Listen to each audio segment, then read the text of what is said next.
Hello guys, good morning all of you. मैं grade up competitive class से Arun sir. तो आज का मोस्ट 30 जो आपका मिलेगा करेंट अफेयर विथ स्टडी जी के, तो आप शुरू से अंत तक बने रहेंगे और फटाफट कॉपी और कलम साथ में रखेंगे, नोट करते जाएंगे।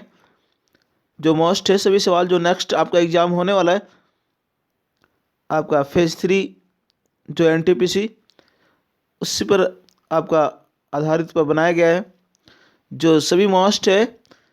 तो आप लोग जल्दी से लाइव क्लास में जुड़ जाएंगे, शेयर कर दें। क्लास स्टार्ट हो गया है जो ग्रेड अप कॉम्पिटेटिव क्लासेस की ओर से सुबह 7 बजे दिया जाता है जी। सभी सवाल मोस्ट है, तो फटाफट लाइक कर देंगे और हमारे YouTube channel grade up competitive classes पर नए जुड़ेंगे और सब्सक्राइब कर देंगे जी। बिल्कुल, तो जल्दी से आ जाएंगे लाइव, फटाफट शेयर कर दें और जल्द से जल्द आप सब्सक्राइब को बढ़ाएं।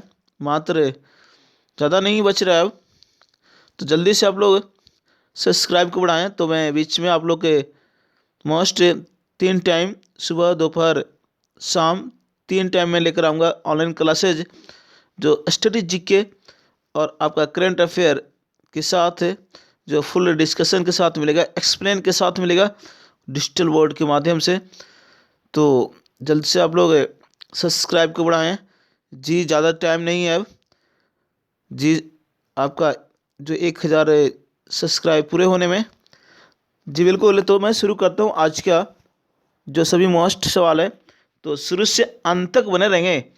तो आज का एक शुभ विचार है जी। शुभ विचार क्या है पहले ये देख लेंगे।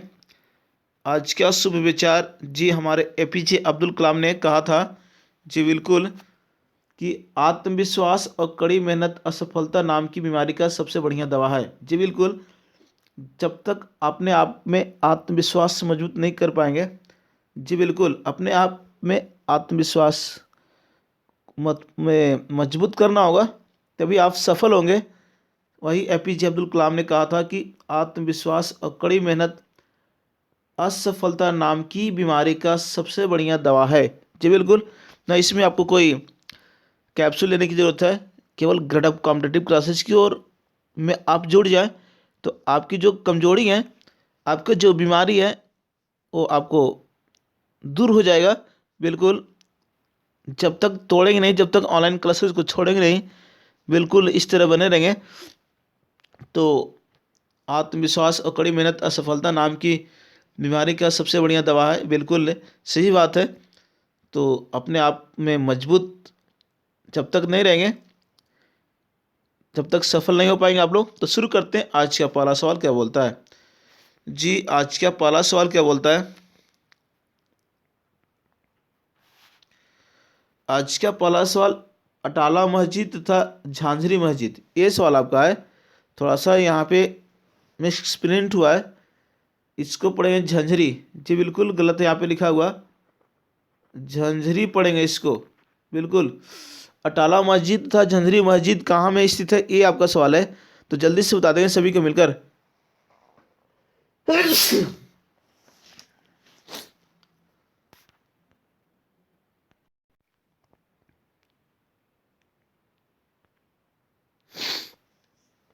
तो ये आपका सवाल है, अटाला मस्जिद और झंझरी मस्जिद कहाँ में अवस्थित है, ये सवाल है।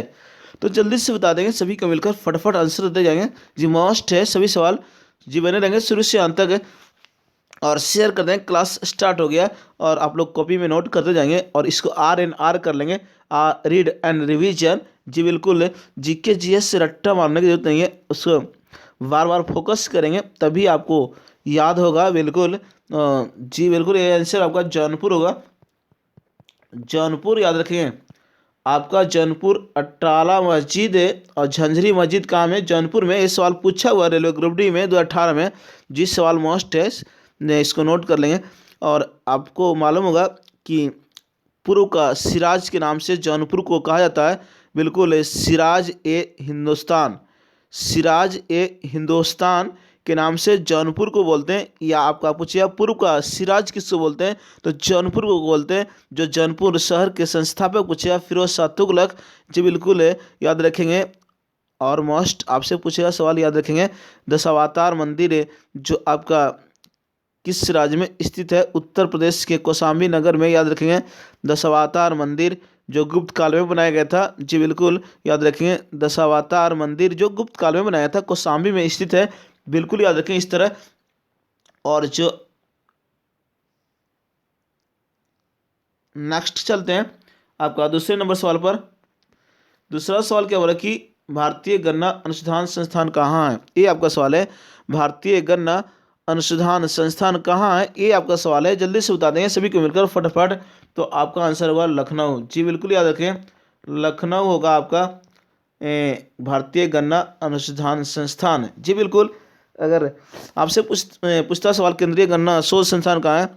केंद्रीय गन्ना शोध संस्थान, तो आपका आंसर होगा कोयम्बटूर। जी बिल्कुल। राष्ट्रीय गन्ना शोध संस्थान पूछेगा तो आपका कोयम्बटूर। और भारतीय गन्ना अनुसंधान संस्थान पूछा लखनऊ। जी बिल्कुल याद रखें, लखनऊ जो गोमती नदी किनारे है, नवाबों का शहर बोलते हैं लखनऊ को। जी बिल्कुल याद रखें।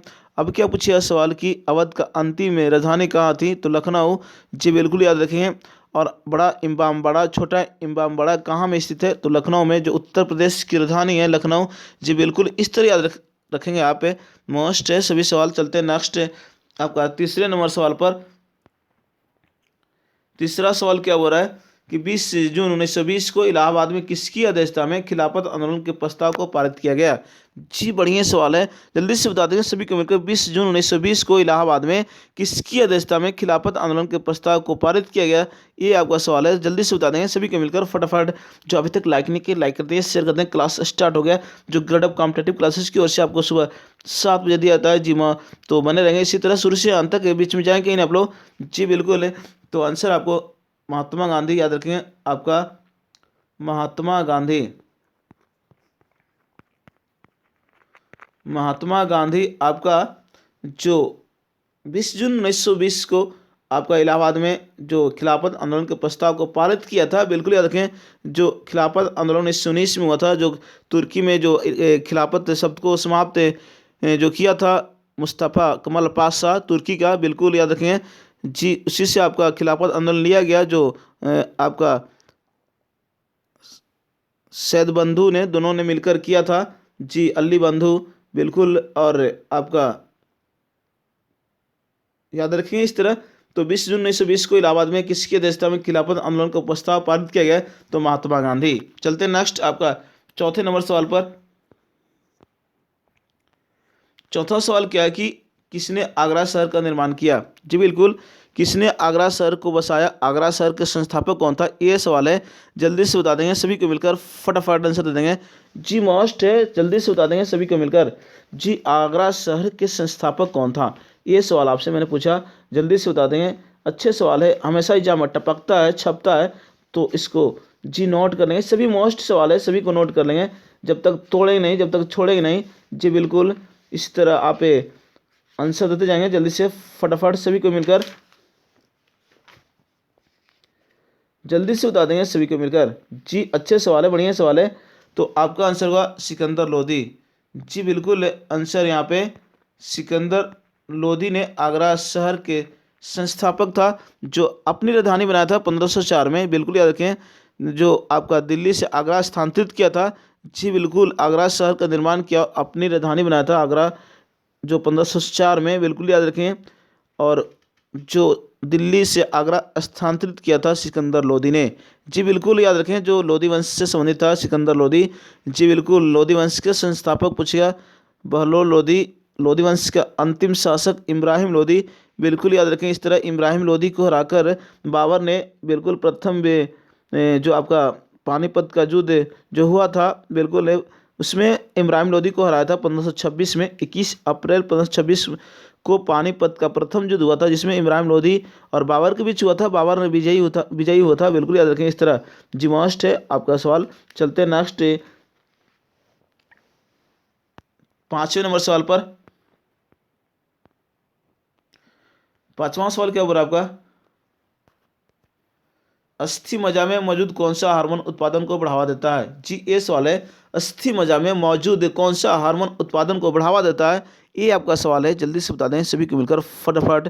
जी ए मस्ट है, सभी सवाल मैंने बोला कि सभी मस्ट है, जो आपका जो एनसीईआरटी बुक से तैयार किया गया है सभी सवाल बिल्कुल।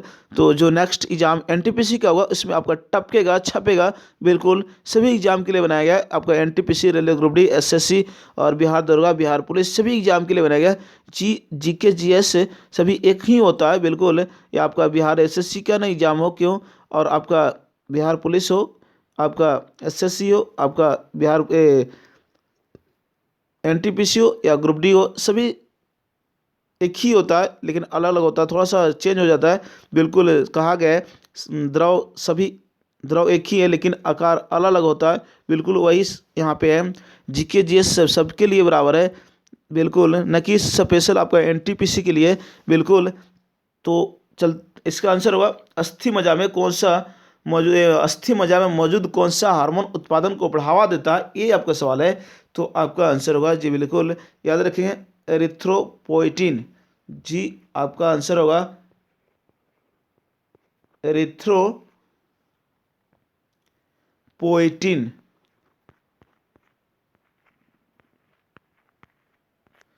एरिथ्रोपोइटिन इसका आंसर होगा, जो अस्थि मज्जा में मौजूद है जो एक हार्मोन होता है एरिथ्रोपोइटिन, हार्मोन आरबीसी उत्पादन की को बढ़ावा देता है बिल्कुल, याद रखें इस तरह। और आपसे क्या पूछेगा सवाल, आरबीसी का निर्माण कहाँ में होता है? तो अस्थि मज्जा में होता है जी बिल्कुल। आरबीसी जो आपका जीवन काल 120 दिन होता है बिल्कुल, याद रखें इस तरह। चलते हैं नेक्स्ट 6ठे नंबर सवाल पर।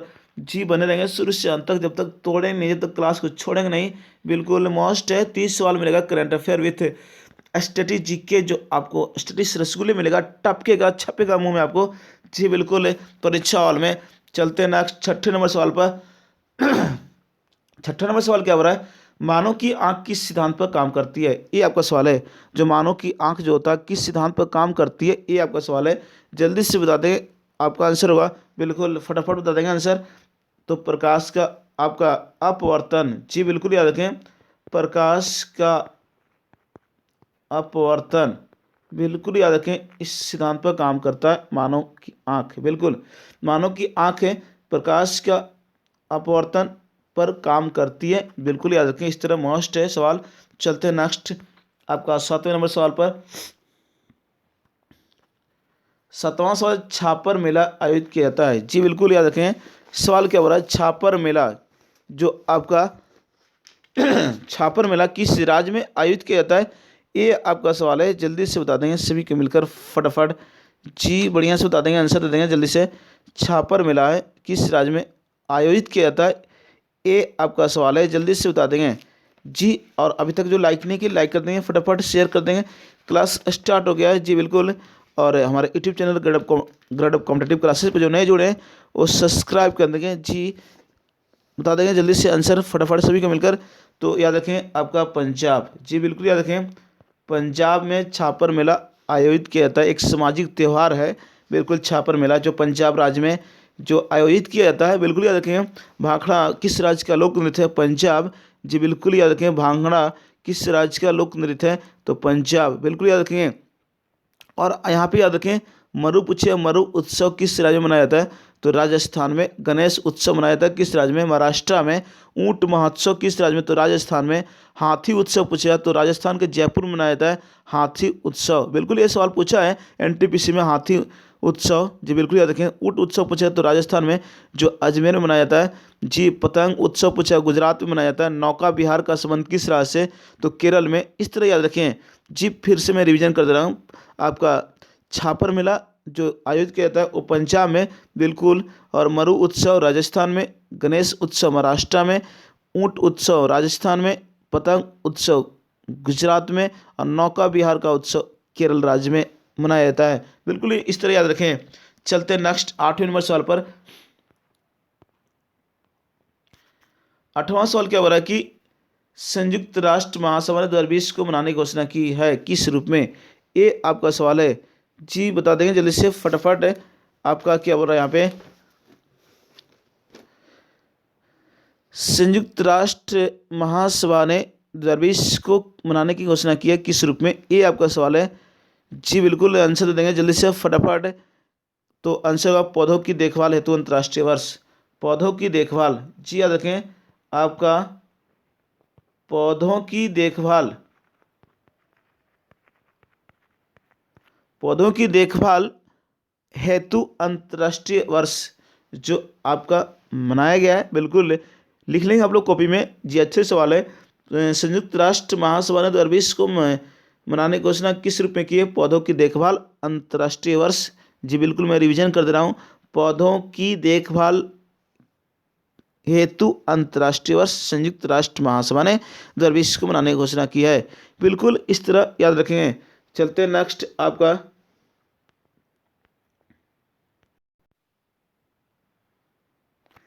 यानी संयुक्त राष्ट्र महासभा ने जो आपको 2020 को पौधों की देखभाल के लिए अंतर्राष्ट्रीय वर्ष जो आपका घोषित किया, बिल्कुल याद रखें। और विश्व स्वास्थ्य संगठन पूछेगा तो नर्सों की देखभाल के लिए अंतर्राष्ट्रीय वर्ष। अगर आपसे एग्जाम में पूछ दे विश्व स्वास्थ्य संगठन ने 2020 को किस रूप में, तो नर्सों की देखभाल के लिए अंतर्राष्ट्रीय वर्ष। और दो राज्य के और पूछेगा आपसे सवाल कि कौन सी राज्य ने कृत्रिम बुद्धिमत्ता वर्ष 2020 को मनाया, तो तेलंगाना। बिल्कुल कृत्रिम बुद्धिमत्ता वर्ष तेलंगाना राज्य ने। और आपका सुशासन संकल्प वर्ष के रूप में मनाने की घोषणा की हरियाणा। सुशासन संकल्प वर्ष के रूप में मनाने की घोषणा की हरियाणा 2020 को। बिल्कुल याद रखें। इस तरह चलते हैं नेक्स्ट आपका 9 नंबर सवाल पर। जी आप लोग शुरू से अंत तक बने रहेंगे। जी बिल्कुल, आपको आर करने की जरूरत है, रीड एंड रिवीजन करने की जरूरत है, न कि रट्टा मारने की जरूरत है। जी बिल्कुल। नेक्स्ट क्या बोलता है आपका 9 नंबर सवाल नीति आयोग का पूर्ण रूप क्या होता है? ये आपका सवाल है। जल्दी से बता देंगे सभी कोई मिलकर फटाफट। नीति आयोग का आपका पूर्ण रूप क्या होता है? ये सवाल है, जल्दी से बता देंगे सभी को मिलकर। जी अच्छे सवाल है, बढ़िया सवाल है। तो जल्दी से बता देंगे सभी को मिलकर नीति आयोग का पूर्ण रूप क्या होता है? ये सवाल आपसे है। नीति आयोग का पूर्ण रूप क्या होता है? तो याद रखिए ये आपका आंसर होगा जी नीति, तो national institution for transforming India. जी बिल्कुल याद रखें, national institution for transforming India NITI Aayog का पूर्ण रूप होता है। बिल्कुल याद रखें। और नीति आयोग जी स्थापना पूछेगा, आपका आंसर होगा 1 जनवरी। याद रखें 1 जनवरी 2015। बिल्कुल याद रखें, नीति आयोग की स्थापना आपसे पूछ दे तो 1 जनवरी याद रखेंगे 2015 को स्थापना हुई थी। बिल्कुल, यह नीति आयोग का जो योजना आयोग के स्थान पर लाया गया था। नीति आयोग जो भारत सरकार द्वारा 1 जनवरी 2015 को गठित किया गया था। बिल्कुल याद रखें। और नीति आयोग का प्रथम अध्यक्ष पूछा नरेंद्र मोदी। और नीति आयोग के उपाध्यक्ष जो होते हैं उसकी नियुक्ति कौन करता है? तो प्रधानमंत्री करता है। बिल्कुल याद रखें। और नीति आयोग जो एक बोलते हैं आपका राष्ट्रीय भारत परिवर्तन संस्थान, नीति आयोग का हिंदी नाम हो गया राष्ट्रीय भारत परिवर्तन संस्थान, जिसको बोलते हैं NITI, national institution for transforming India. जी बिल्कुल याद रखें। और नीति आयोग का प्रथम सीईओ अगर आपसे पूछे एग्जाम में नीति आयोग का प्रथम सीईओ कौन है? तो सिंधु श्री खुल्लर। जी बिल्कुल इस तरह याद रखें। और आपसे क्या पूछेगा सवाल? जी बिल्कुल याद रखें, नीति आयोग के लिए कितने उद्देश्य रखे गए हैं? तो 13 सूत्री। नीति आयोग के लिए कितने सूत्री रखे गए? 13 सूत्री। बिल्कुल याद रखें। नीति आयोग का प्रथम उपाध्यक्ष, जी बिल्कुल याद रखें, नीति आयोग का प्रथम उपाध्यक्ष तो अरविंद पनगड़िया। जी बिल्कुल याद रखें, नीति आयोग का प्रथम उपाध्यक्ष अरविंद पनगड़िया। और नीति आयोग का प्रथम अध्यक्ष तो नरेंद्र मोदी जो प्रधानमंत्री होता है। बिल्कुल याद रखें, एक गैर संवैधानिक है। बिल्कुल इस तरह याद रखें। चलते नेक्स्ट आपका 11वें नंबर सवाल पर। जी तो 10वां सवाल क्या बोलता है आपका? 10वां सवाल नीति आयोग के प्रथम सीईओ कौन थे? ये सवाल आपका नीति आयोग के प्रथम सीईओ कौन थे? ये सवाल है। जल्दी से बता देंगे, मैंने अभी रिवीजन किया, जल्दी से बता देंगे, अभी बताया मैंने। तो आपका आंसर होगा प्रथम सीईओ कौन थे? तो सिंधु श्री खुल्लर। सिंधु श्री खुल्लर। जी याद रखें, नीति आयोग का प्रथम सीईओ याद रखें इस तरह। और आपसे क्या पूछा? जी नीति आयोग के अभी वर्तमान सीईओ कौन है? तो याद रखें श्री अमिताभ कांत। जी बिल्कुल। और नीति आयोग का उपाध्यक्ष कौन है? तो डॉक्टर राजीव कुमार। और नीति आयोग का अध्यक्ष कौन है अभी? तो नरेंद्र मोदी। बिल्कुल इस तरह याद रखें। इस तरह आप याद रखें। चलते हैं नेक्स्ट है आपका 11वें नंबर सवाल पर। 11वां सवाल क्या बोल रहा है आपका, OROP का पूर्ण रूप क्या होता है। ये आपका सवाल है, OROP का पूर्ण रूप क्या है। तो वन रैंक वन पेंशन। जी बिल्कुल याद रखें, वन रैंक वन पेंशन याद रखेंगे। ये आपका OROP का पूर्ण रूप होता है, वन रैंक वन पेंशन। जी मोस्ट है। चलते हैं नेक्स्ट 12वें नंबर सवाल पर। जी बने रहेंगे शुरू से अंत तक। अभी तक लाइक नहीं किया जो लाइक कर देंगे, फटाफट शेयर कर देंगे। क्लास स्टार्ट हो गया है जो ग्रेड ऑफ कॉम्पिटिटिव क्लासेस की ओर से आपको दिया जाता है सुबह 7 बजे। बने रहेंगे शुरू से अंत तक। और सब्सक्राइब है जो हमारे YouTube channel grade of competitive classes पर नए जुड़े हैं, सब्सक्राइब कर देंगे जी, जो आपका नोटिफिकेशन मिलते रहे। और आप जी आपका बैच बिहार पुलिस बिहार दरोगा के लिए स्पेशल जो मिलेगा आपको 2 बजे से, तो आप ऑफलाइन क्लासेस में ज्वाइन कर सकते हैं। बिल्कुल याद रखें, जो 1 फरवरी से आपका स्टार्ट होगा, जो 2 बजे आपका दोपहर को जी बिल्कुल ऑफलाइन क्लासेस में आप ज्वाइन कर सकते हैं। जो ग्रेड ऑफ कॉम्पिटिटिव क्लासेस की ओर से आपको जो ग्रेड ऑफ कॉम्पिटिटिव क्लासेस को जो आपका द्विवेदी पुस्तक जो भंडार हैं उनके मकान के अंदर जो आपको चलाया जाता है ग्रेड ऑफ कॉम्पिटिटिव क्लासेज, तो इसमें आप ज्वाइन कर सकते हैं बिल्कुल। 12वां सवाल क्या हो रहा है आपका कि 64वां फिल्म फेयर पुरस्कार 2019 में सर्वश्रेष्ठ फिल्म का अवार्ड किसको दिया गया है। ये आपका सवाल है, 64वां फिल्म फेयर पुरस्कार 2019 में सर्वश्रेष्ठ फिल्म का अवार्ड किसको दिया गया, ये आपका सवाल है। तो जल्दी से बता देंगे जी, मोस्ट है सभी सवाल, तो जल्दी से बता देंगे सभी को मिलकर फटाफट। तो आपका आंसर होगा राजी। बिल्कुल याद रखें, राजी होगा जी। 64वां फिल्म फेयर पुरस्कार 2019 में जो सर्वश्रेष्ठ फिल्म अवार्ड मिला और राजी।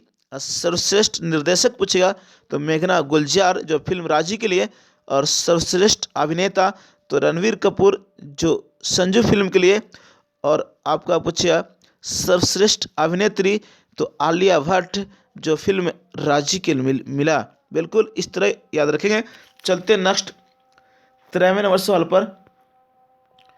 13वां सवाल क्या बोला आपका कि 7 बहनों वाले राज्यों में सबसे अधिक जनसंख्या वाला राज्य कौन सी है। जी 7 सिस्टर का ये सवाल है, जो आपका बिहार पुलिस होम गार्ड में पूछा कि कौन सा 7 सिस्टर राज्य में शामिल नहीं है, ये सवाल पूछा था। तो आपका आंसर जो बताया ये ऑप्शन था हिमाचल प्रदेश नहीं था, तो 7 सिस्टर 7 राज्य है। जी बिल्कुल याद रखेंगे, जो सिक्किम को छोड़कर जो पूर्वोत्तर राज्य में मिलेगा सभी 7 सिस्टर है। जी बिल्कुल स्टेट है, यानी सिक्किम को छोड़कर सभी जितने मिलेगा आपका। जो इसका ट्रिक है ATM आना मम्मी। जी बिल्कुल इसका ट्रिक है 7 सिस्टर का ATM आना मम्मी।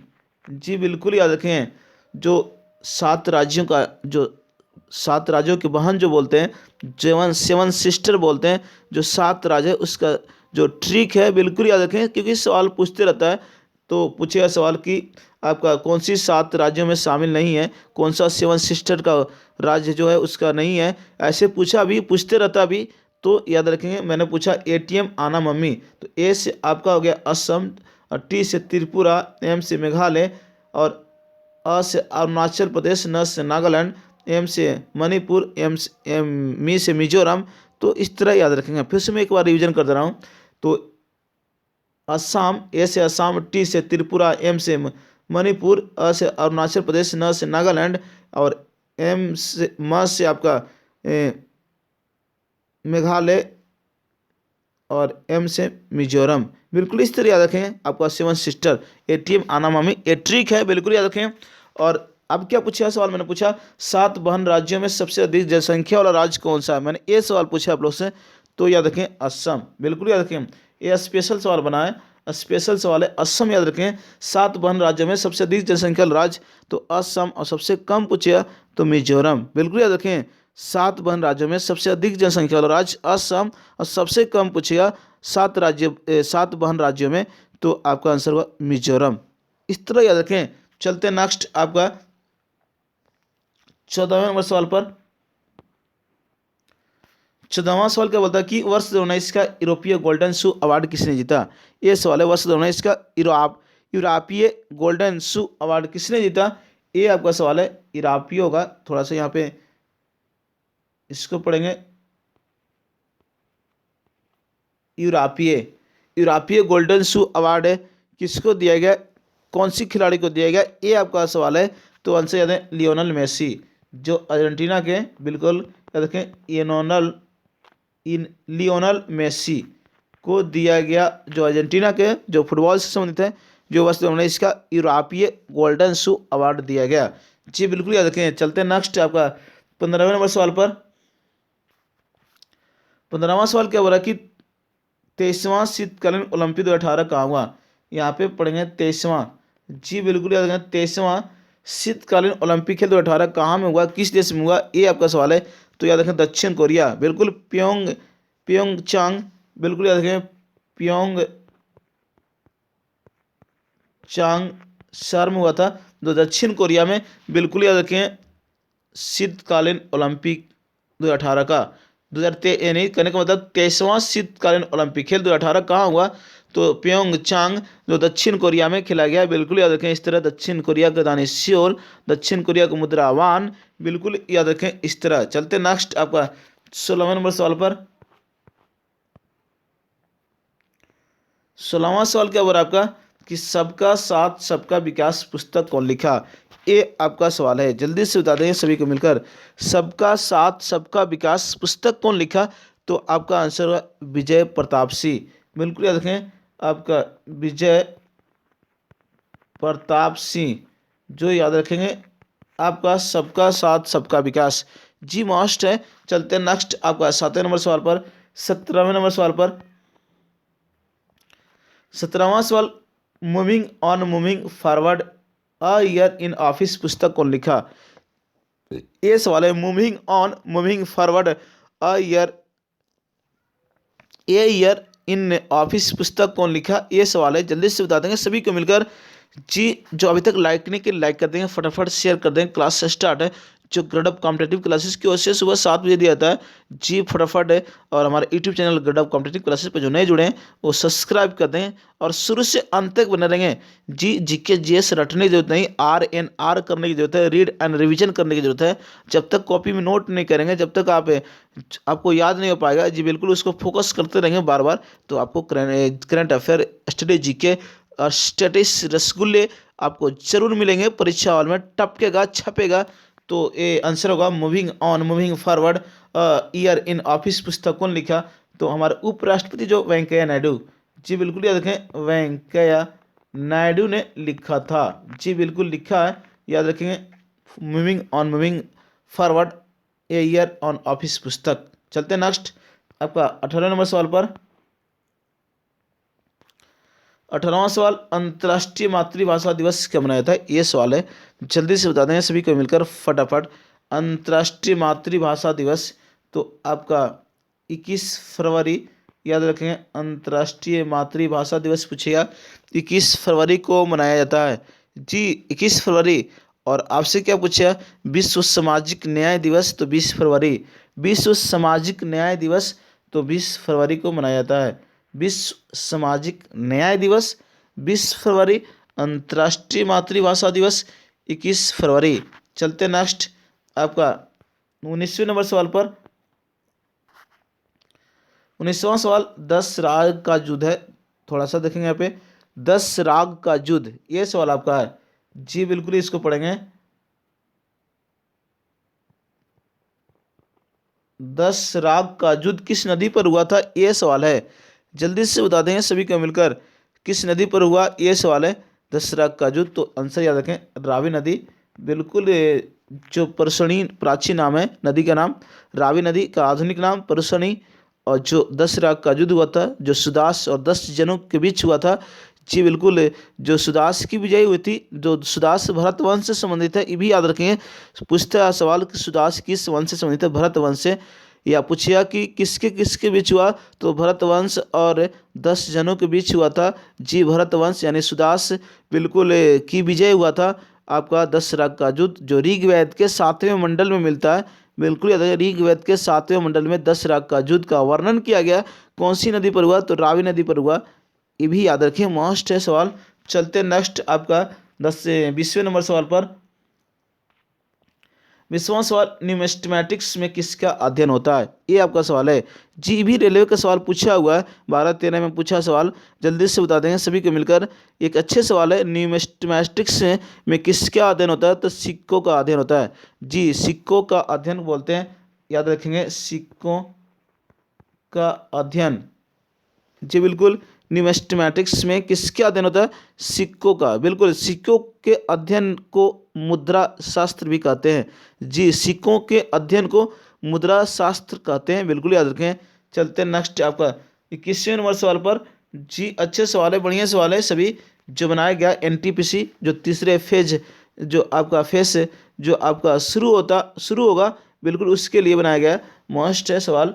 21वें नंबर, क्योटो प्रोटोकॉल सम्मेलन कब हुआ? ये सवाल आपका। क्योटो प्रोटोकॉल सम्मेलन कब हुआ? ये सवाल है, जल्दी से बता देंगे सभी को। तो याद रखें 1997 जी। क्योटो प्रोटोकॉल सम्मेलन कब हुआ? तो 1997, जो आपका ग्रीन हाउस गैसों के उत्सर्जन से संबंधित है, बिल्कुल। ग्रीन हाउस गैसों के उत्सर्जन में कटौती से संबंधित है क्योटो प्रोटोकॉल सम्मेलन जो हुआ था 1997। चलते हैं नेक्स्ट आपका 22वें नंबर सवाल पर। 22वां सवाल क्या बोल रहा है कि रक्षा प्रबंधन संस्थान स्थित है कहाँ में? रक्षा प्रबंधन संस्थान कहाँ में स्थित है, ये आपका सवाल है। तो जल्दी से बता देंगे सभी को मिलकर फटाफट। और आंसर जो नभी आपको, जो अभी तक लाइक नहीं किया, लाइक कर देंगे फटाफट। जो रक्षा प्रबंधन संस्थान जो आपका है वो याद रखें आपका सिकंदराबाद में जी, बिल्कुल याद रखें, सिकंदराबाद में अवस्थित है जो रक्षा प्रबंधन संस्थान, बिल्कुल याद रखें। और आपसे पूछे एयरफोर्स एकेडमी का, तो हैदराबाद, बिल्कुल। और अगर आपसे पूछ दे कि राष्ट्रीय पोषण संस्थान कहाँ है, तो हैदराबाद जी, बिल्कुल याद रखें इस तरह। और आपसे पूछा है कि हैदराबाद और सिकंदराबाद के बीच कौन सी झील है? हुसैन सागर जी, बिल्कुल याद रखें। हैदराबाद और सिकंदराबाद के बीच कौन सी झील? तो हुसैन सागर जी, बिल्कुल याद रखें। इस तरह जो मोस्ट है आपके एग्जाम के लिए हमेशा आपका पूछते रहता है, तो बिल्कुल बने रहेंगे शुरू से अंत तक। चलते हैं नेक्स्ट आपका 23वें नंबर सवाल पर जी। 23वां सवाल क्या बोला कि एक सुपरसोनिक क्रूज मिसाइल है। ये सवाल क्या है कि एक सुपरसोनिक क्रूज मिसाइल का नाम क्या है, ये आपका सवाल है। तो जल्दी से बता देंगे जी। सवाल अच्छे सवाल है। एक सुपरसोनिक क्रूज मिसाइल का नाम क्या है? तो ब्रह्मोस, याद रखें आपका ब्रह्मोस, याद रखें, जो एक सुपर सोनिक क्रूज मिसाइल का नाम है जी, बिल्कुल। जो भारत और रूस के सहयोग से मिलकर बनाया गया एक सुपरसोनिक क्रूज मिसाइल ब्रह्मोस, जो इनकी मारक क्षमता 290 किलोमीटर जी, बिल्कुल। मारक क्षमता 290 किलोमीटर है जी, बिल्कुल याद रखें। यानी ब्रह्मोस पूछे सवाल किसके नाम पर, भारत की कौन सी नदी पर रखा गया? ये आपका ब्रह्मोस, तो BRAHMOS होता है जी, बिल्कुल याद रखें। BRAHMOS ब्रह्मोस, यानी भारत की कौन सी नदी के नाम पर रखा गया? तो BRA यानी H यानी ब्रह्मपुत्र के नाम पर। भारत की नदी कौन सी? तो ब्रह्मपुत्र। और पूछिए सवाल कि MOS यानी रूस, जो भारत और रूस के सहयोग से बनाया रूस, तो रूस के MOS से पढ़ लेंगे मोस्कावा नदी जी, रूस की मोस्कावा नदी। और भारत की ब्रह्मपुत्र नदी के नाम पर रखा गया एक ब्रह्मोस, बिल्कुल याद रखें। इस तरह बढ़िया सवाल है। चलते हैं नेक्स्ट आपका 24वें नंबर सवाल पर। 24वां सवाल, भारत का प्रथम सुपर कंप्यूटर था जिसका विकास 1991 में हुआ था। ये सवाल है, भारत का प्रथम सुपर कंप्यूटर का नाम क्या था जो 1991 में आपका हुआ था विकास? तो जल्दी से बता देंगे सभी को मिलकर। ये आंसर होगा परम 8000, बिल्कुल याद रखें, परम 8000, बिल्कुल याद रखें। आपका जो भारत का सुपर कंप्यूटर का नाम था परम 8000, जो इसका विकास हुआ तो 1991 जी, बिल्कुल। चलते हैं नेक्स्ट आपका 25वें नंबर सवाल पर। 25वां सवाल, इसको पढ़ेगा डॉट EVS का पूर्ण रूप क्या होता है? ये सवाल है, डॉट EVS का पूर्ण रूप क्या होता है जो कंप्यूटर से संबंधित है? जल्दी से बता देंगे सभी को मिलकर फटाफट जी। अच्छे सवाल, बढ़िया सवाल है, हमेशा एग्जाम में टपकते रहता है, छपते रहता है। जल्दी से बता देंगे कंप्यूटर से संबंधित डॉट EVS का पूर्ण रूप क्या होता है, ये आपका सवाल है। जल्दी से बता देंगे सभी को मिलकर। तो बता देंगे जल्दी से आंसर क्या होगा इसका। जी बढ़िया सवाल है, याद रखिए शुरू से अंत तक जी बने रहेंगे, शुरू से अंत तक आप लोग।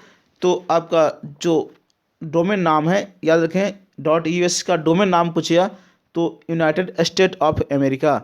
जी बिल्कुल, यूएस का पूर्ण रूप जो होता है .us का पूर्ण रूप पूछेगा तो यूनाइटेड स्टेट्स ऑफ अमेरिका। जी बिल्कुल, United state of America.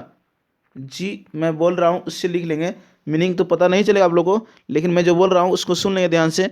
.us का पूर्ण रूप यूनाइटेड स्टेट्स ऑफ अमेरिका। जी इस तरह आपसे पूछेगा, जो आपका www जो होता है बिल्कुल है, यानी आपसे क्या पूछेगा कि .edu का पूर्ण रूप क्या होता है तो एजुकेशनल। जी बिल्कुल, .edu का पूर्ण रूप एजुकेशनल। .com का पूछेगा तो कॉमर्शियल कॉमर्शियल, और आपसे पूछे .org का तो ऑर्गेनाइजेशनल, और .gov का पूछेगा तो गवर्नमेंट, और .net का पूछेगा तो नेटवर्किंग, .int का पूछेगा तो इंटरनेशनल, .in पूछेगा तो इंडिया, और .us पूछेगा तो यूनाइटेड स्टेट ऑफ अमेरिका। जो डोमेन नाम है सभी का बिल्कुल जो कंप्यूटर से जो आपका संबंधित है बिल्कुल। तो चलते हैं नेक्स्ट 26वें नंबर सवाल पर। 26वां सवाल, खुदाबख्श ओरिएंटल पब्लिक लाइब्रेरी कहाँ में, ये आपका सवाल है। जी जल्दी से बता देंगे, खुदाबख्श ओरिएंटल पब्लिक लाइब्रेरी कहाँ में, ये आपका सवाल है। जल्दी से बता दें तो आंसर याद रखें पटना में। जी बिल्कुल याद रखें, पटना में आपका खुदाबख्श ओरिएंटल पब्लिक लाइब्रेरी है। जी बिल्कुल, चलते हैं 27वें नंबर सवाल क्या बोल रहा है आपका। 27वां सवाल, संयुक्त राष्ट्र संघ का 51वां सदस्य देश कौन था, ये आपका सवाल है। जल्दी से बताएं, संयुक्त राष्ट्र संघ का 51वां सदस्य देश कौन था, ये आपका सवाल है। तो जल्दी से बता देंगे, आंसर याद रखें पोलैंड। जी बिल्कुल याद रखें, पोलैंड जो संयुक्त राष्ट्र संघ का 51वां सदस्य देश है। जी बिल्कुल, संयुक्त राष्ट्र संघ जो बना था आपका 50 देशों का हस्ताक्षर ने किया था मिलकर। जी बिल्कुल याद रखेंगे, जो मोस्ट है आपका सवाल। तो चलते हैं नेक्स्ट आपका 28वें नंबर सवाल पर। और अभी संयुक्त राष्ट्र संघ में कितने सदस्य देश हैं तो 193। बिल्कुल याद रखें, जो एक दक्षिणी सूडान है।